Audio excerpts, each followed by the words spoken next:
When is an MP not an MP? It may sound like the start of a joke, but in fact dual citizenship turned out to be a very serious issue, and one that has occupied the Parliament and public debate for a large part of 2017.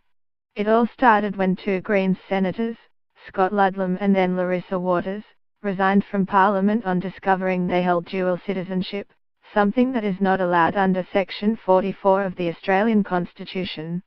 One after another, MPs came forward to say that they, too, were under a citizenship cloud. The Parliament ended up referring them all to the High Court.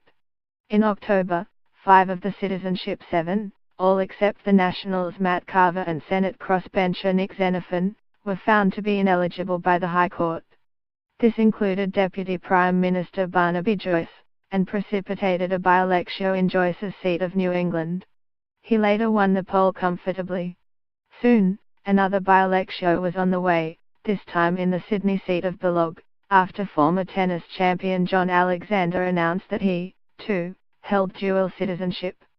Alexander also won his by-election comfortably.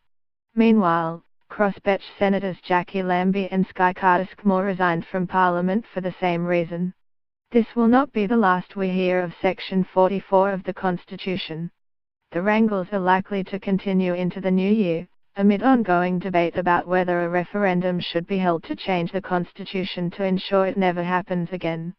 To test your knowledge of the year that was in politics, we've created a quiz. Let us know in the comments how you go. Another great debate occupying the political sphere this year has been the Marriage Equality Survey. In a debate that has been fiercely contested and at times vicious, our authors were able to take a cooler, dispassionate look at what was at stake, and examine the arguments put forward by either side. Whether it was dissecting what the Bible really says about homosexuality or marriage, or looking at the ways in which same-sex couples were not equal under the law, the debate provided a keen insight into the cultural and social shifts happening in Australia.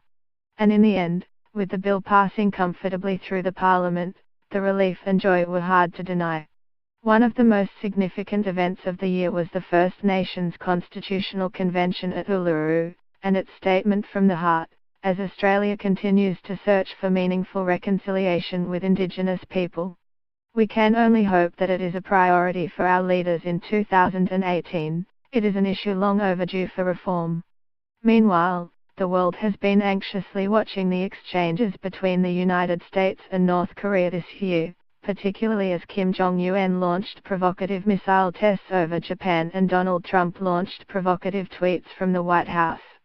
As tensions ran high, we examined the nature of the North Korean threat and the US response to it, plus what role China plays, or ought to play, in it. This has been a year of deep uncertainty in much of the world, with ongoing strife in Syria, Myanmar, Iraq and many other countries.